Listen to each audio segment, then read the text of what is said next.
Let's go to Sonny in Dyersburg, Tennessee. Sonny, you're on the Ken Coleman Show. Hi, Ken. Thanks for having me on. You bet. How can I help? Okay, I'll tell you my situation, then I'll ask my question. The question will be, should I stay in the situation or try to change it? Okay. That'll be the question. All right. I'm a preacher. I'm 25 years old. I love doing that. I've worked through the sweet spot exercise. I definitely know I want to do that. Mm-hmm. But doing the exercise, I also found I'm drawn to mathematics, finance, stuff like that. So I went through FCMT. I'm a Ramsey Preferred Coach now. I love it. Very excited about it.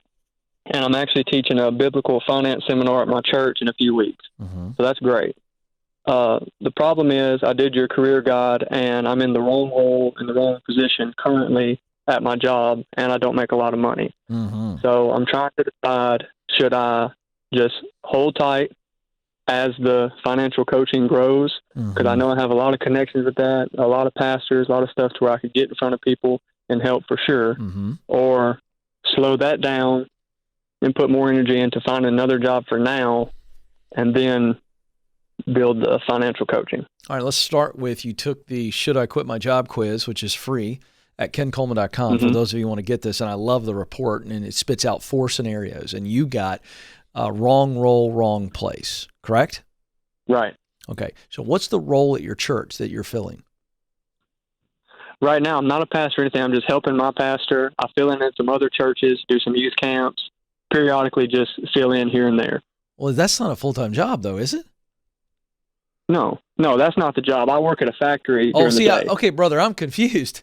The way you made that sound, you go, I'm a preacher, I'm called to preach, and I know I want to do that. But you didn't tell me about the other day job. So let's go back. You're working in a... Right.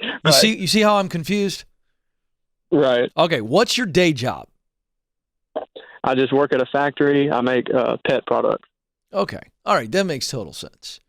But you feel called to preach, yes or no? Or called to ministry? Yeah. Okay, now let me tell you this. As a pastor's son, and my wife's a pastor's daughter, and both of our dads at different times during their ministries, they were bivocational.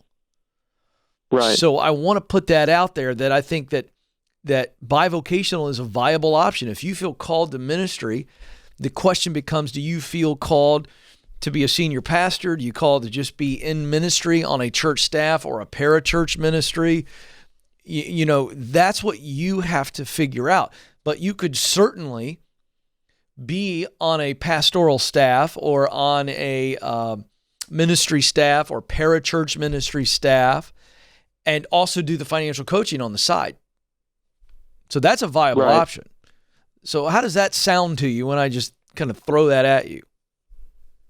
That sounds pretty good. I'm definitely open and committed to the bivocational thing. What I'd like to see is I just kind of help my church, not as the pastor, but I help him, kind of a really good number 2. And I have my own ministry on the side where periodically I travel around, hold some more seminars kind of like this on several different subjects. And I'd like to see more of the day-to-day of helping people with financial coaching. Yeah, to me, that's the dream. So like pairing up with churches. Yes. Yeah. To me, that's the dream job, is that you are successful at running your own financial coaching business. That's the dream. Right. Okay. So what I would tell you is, on the day job where you're just in the wrong, well, it's obvious to me why. And it's a day job, by the way. So here's my take on the day job, because this is actually, I'm really glad that this is the scenario we're dealing with, because I need to clarify this for those of you, we have new people joining the show all the time. I'm fine with you being in a day job and staying in a day job if it is simply, it's my base. It's keeping me stable while I am doing the things necessary, getting qualified, getting connected. And those are stage 2 and 3 of my 7 stages.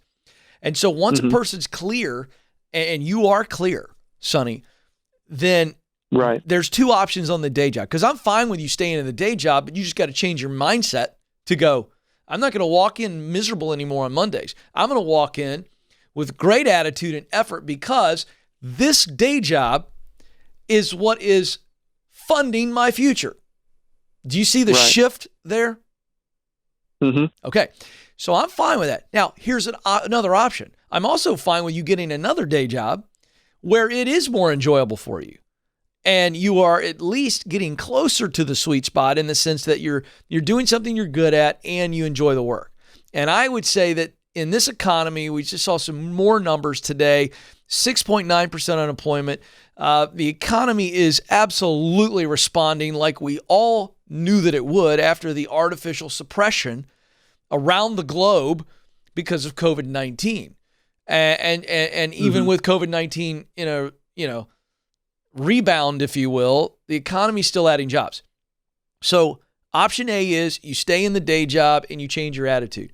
Option B is you go, wait a second, there's more things I can do in Dyersburg, Tennessee, where maybe I'm in the right role and in the right place, or at least I'm in the right role, and the wrong place in this situation would be it's not the dream job, but we're okay with that. Does that make sense?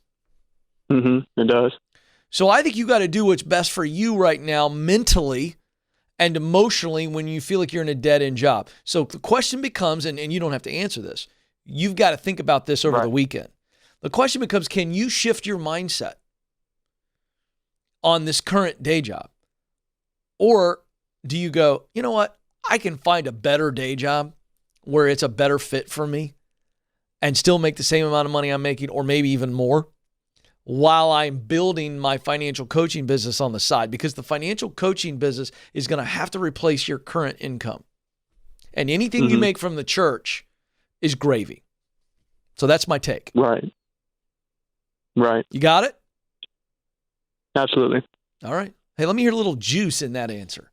Sonny, do you got it? Absolutely. Yeah. You know what to do. Yeah, I do. I've answered your question, correct? Correct. All right, my man. Let's go. All right. Thanks, man. Yeah, you bet. Listen, this is a good reminder of one of my favorite lines from one of my favorite movies of all time called The Great Debaters. And it's a scene in the movie between Forrest Whitaker, great actor, and his son. And his son's on one of the top college debate teams in the country. And he's all about debate. And this kid's brilliant. And he's all about debate. And he's rushing out of the house. And his dad's like, whoa. Have you finished your homework? Have you finished your studies for tonight? And the kid stops. And he's kind of doing that thing that kids love to do. And they roll their eyes. And he basically looks at him and says, do what you have to do. Then you get to do what you want to do. And what a wonderful, wonderful line that is. What a wonderful reminder it is for those of us who are in a day job that we cannot stand, or a day job that we're just bored and stale. But we've got this dream. But the money component to this journey, folks, is huge. And we must be stable. We must be smart in how we go after the dream. We don't need to be jumping off cliffs. That's never smart. All that romantic crap, that only exists in the movies. Oh, I'm gonna quit today and walk out and tell my boss to shove it. Now I'm chasing a dream. Okay, great. By the way, that only works if you've got money in the bank or something to walk into. Other than that, you're going to wake up about, middle of the night around 2 or 3 in the morning, panicked because you realize how dumb and stupid what you just did was. So come on, folks. And so if we can shift our focus to, wait a second, if I don't have any viable options in the day job, I can change my mindset. And we know from neuroscience that what we think about affects what we act on. So it's like I say to my 3 kids, hey, do your best, forget the rest. And what I'm telling my kids when I tell them that every day is you give good effort and have good attitude. And if you're struggling in a class, I get it. But guess what? You gotta complete it. That's how that works. So parents that are in that situation, step back for a moment and go, what would I tell my kids if they were me in this situation? You've got this.